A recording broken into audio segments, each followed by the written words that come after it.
Bonjour tout le monde, ici Geoff qui vous souhaite la bienvenue à un autre épisode de Ukulele Aerobics. Aujourd'hui, semaine 8, jour 7, pour la troisième semaine de suite. La journée Méli-Mélo est en réalité consacrée au fingerstyle.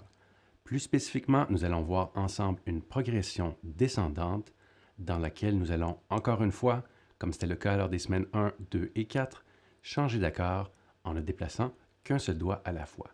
Mais, histoire de rendre ça plus intéressant que ce qu'on a vu jusqu'à présent, on va également ajouter des accents dynamiques, histoire de rendre la progression un peu plus dynamique. Alors sur ce, on va voir la démo, c'est parti!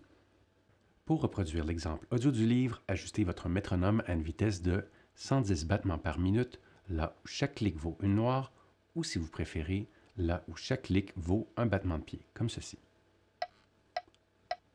Pour ce qui est de la façon de compter, ça donne donc 1 et 2 et 3 et 4 et 1 et 2 et 3 et 4 et ainsi de suite.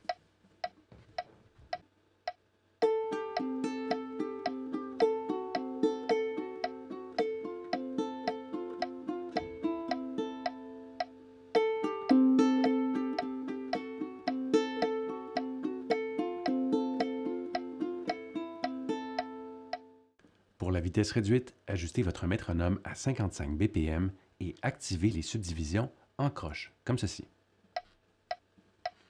Pour ce qui est de la façon de compter, ça donne donc 1 et 2 et 3 et 4 et ainsi de suite.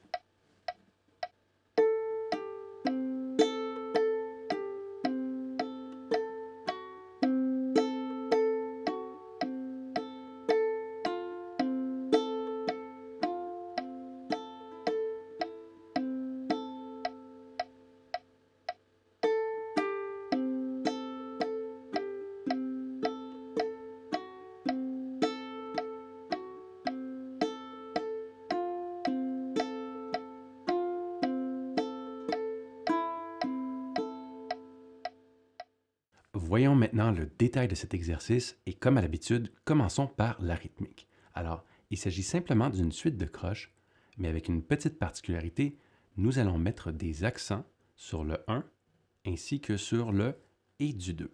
Si on reprend notre bonne vieille approche qui consiste à étouffer les cordes en déposant légèrement la main, ça donne quelque chose comme ceci. 1 et 2 et 3 et 4 et 1 et 2 et 3 et 4. Et ainsi de suite. Évidemment, on fait tout ça avec les doigts. Deuxième recommandation, avant de jouer quoi que ce soit, c'est toujours une bonne idée de faire un peu de planification de la main qui travaille sur le manche. Alors, dans ce cas-ci, lorsqu'on regarde la partition, on se rend compte que tout au long de l'exercice, il doit y avoir, on ne sait pas quel doigt, mais un doigt à la deuxième case sur la quatrième corde, donc ici. Et ce qu'on constate également, c'est qu'il y aura un autre doigt qui va se promener entre la troisième case sur la deuxième corde, puis ensuite la deuxième case sur la toujours deuxième corde. Finalement, on descend encore une fois à la première case, toujours sur la deuxième corde. Et finalement, la corde à vide. Donc, la question à se poser lorsqu'on fait la planification des doigts qui travaillent sur le manche, c'est quelle est la façon la plus optimale, ou autrement dit, quelle est la loi du moindre effort, ou encore la façon dont je peux bouger le moins possible avec ma main qui est sur le manche. Dans ce cas-ci, après des heures d'expérimentation, voici ce que j'ai trouvé. Alors, vous allez vouloir placer votre second doigt à la deuxième case sur la quatrième corde, suivi du quatrième doigt à la troisième case sur la deuxième corde. Et ce qui va se passer, c'est qu'on va donc passer, je vais m'approcher un peu, on va passer de cette position. Ensuite, pour le deuxième accord, on va soulever le quatrième doigt. Ensuite, on va soulever le deuxième doigt et on va poser le premier comme ceci. Et finalement, pour le la mineur, bien, il suffit de soulever notre index. Ça vaut la peine d'essayer ça bien avant d'incorporer la séquence ou le pattern de fingerstyle. Donc, on refait ça encore une fois. On se rappelle qu'on plaçait notre quatrième doigt ici. Donc,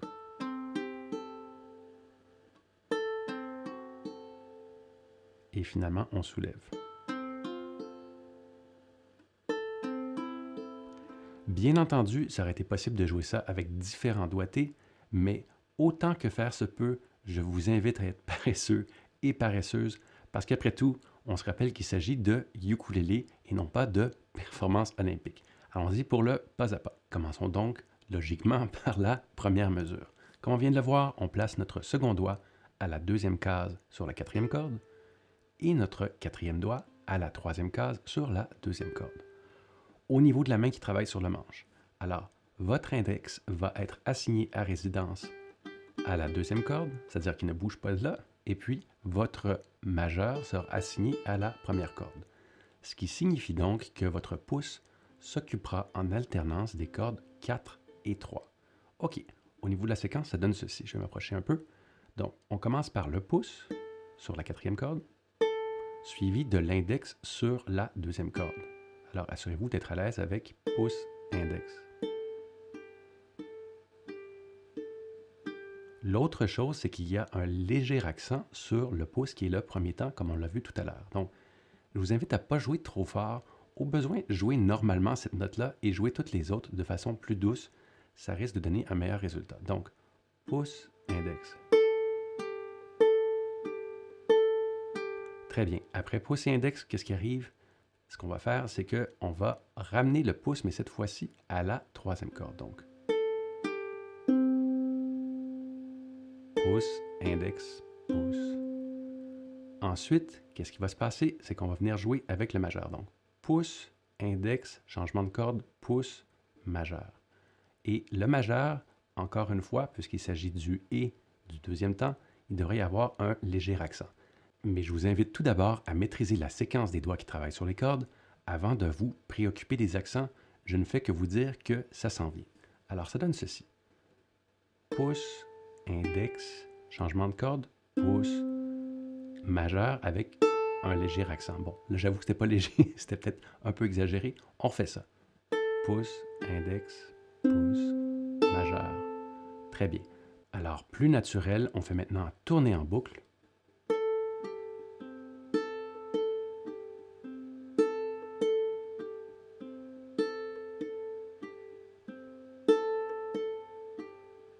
Ça couvre donc les temps 1 et 2.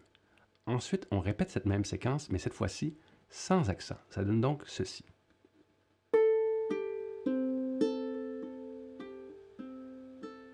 Encore une fois.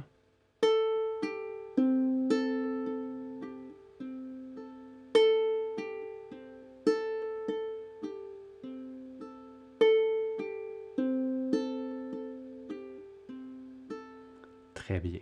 Une fois que vous aurez maîtrisé ça, vous pouvez passer au prochain accord. Alors, il suffit, comme on l'a vu tout à l'heure, tout simplement de soulever le quatrième doigt et de mettre le troisième doigt à la place sur la deuxième corde, deuxième case. Ça donne ceci, avec la même séquence, même chose. Alors, on commence par les deux premiers temps.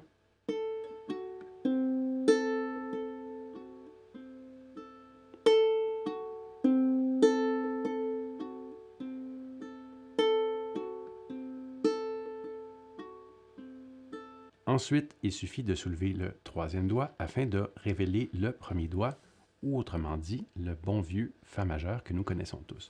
Encore une fois, c'est exactement la même séquence au niveau de la main qui travaille sur les cordes. Allons-y doucement.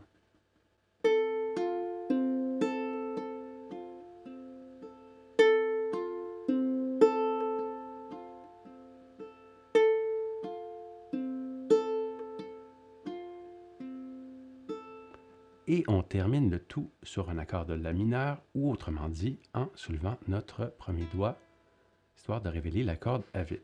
Cette fois-ci, toutefois, nous n'allons pas répéter le tout, on va se contenter des deux premiers temps et on va tenir la dernière note, comme ceci.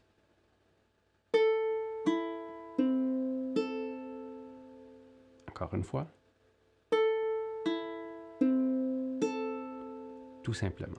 Une fois que ça c'est fait, comme d'habitude, nous allons combiner le tout, deux mesures à la fois. C'est parti! Pour mettre tout ça ensemble, je vous propose d'utiliser l'approche élastique dont je vous ai déjà parlé.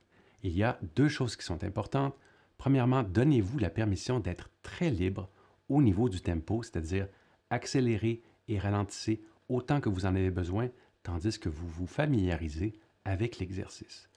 Deuxième chose, tandis que vous faites vos expériences au niveau du tempo, tâchez de trouver quelle est la bonne vitesse pour vous. Alors, ce sera évidemment différent pour tout le monde.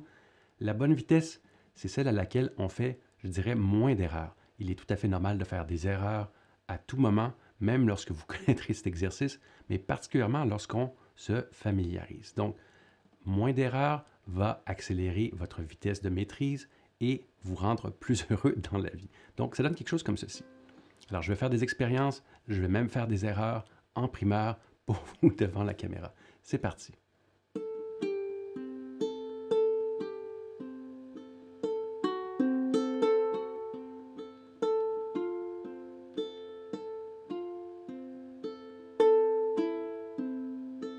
Très bien, là, je vais essayer de mettre les accents cette fois-ci.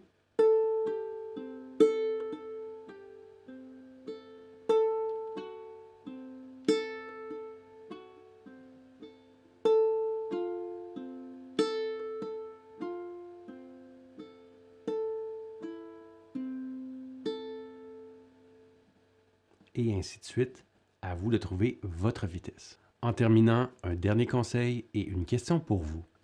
Pour ce qui est du conseil, ce n'est pas réellement mon conseil, mais bel et bien celui de Daniel Ward dans son excellent livre Arpeggio Meditations for Ukulele. Alors, ce que Daniel nous propose, c'est que lorsque nous travaillons une séquence qui tourne en boucle, en finger picking, avec un pattern qui se répète, c'est que lorsque vous êtes à l'aise au moins avec la base, alors ça c'est vraiment la condition préalable, tentez de fermer vos yeux. Alors, petite mise en garde tout à fait normale, lorsque vous allez faire ça au début, il y a plusieurs choses qui peuvent se produire. Par exemple, vous pourriez tomber dans la lune, être distrait, distraite, appelez ça comme vous voulez, mais surtout, vous allez faire un peu plus d'erreurs que d'habitude, ce qui est tout à fait normal. Lorsque ça vous arrivera, ne paniquez pas, n'ouvrez pas tout de suite vos yeux, mais plutôt respirez, ralentissez, utilisez l'approche élastique à votre avantage, survivez à quelques passages, quelques boucles un peu plus pénibles. Parce que l'objectif de garder les yeux fermés, c'est de mieux entendre, et mieux entendre vous permettra de développer beaucoup plus de subtilité et de nuances au niveau de la main qui travaille sur les cordes. Par ailleurs, évidemment, puisqu'on fait tourner et qu'on respire tranquillement et qu'on joue tranquillement et qu'on écoute, mais devinez ce qui va se passer. Effectivement, ça devient comme une espèce d'hypnose, de transe ou de méditation, d'où le titre du livre de Daniel Ward. C'est assez génial. Enfin, je vous encourage fortement à essayer. Vous n'êtes pas obligé, mais vous m'en donnerez des nouvelles. Maintenant que ce conseil a été donné, allons-y avec la question que j'ai pour vous. Alors, à quelle chanson ou pièce musicale est-ce que l'exercice du jour vous fait penser? Je vous invite à répondre dans les commentaires ci-bas. Sur ce, je vous souhaite une excellente journée et on se revoit demain pour une autre journée consacrée aux accords. Bye tout le monde!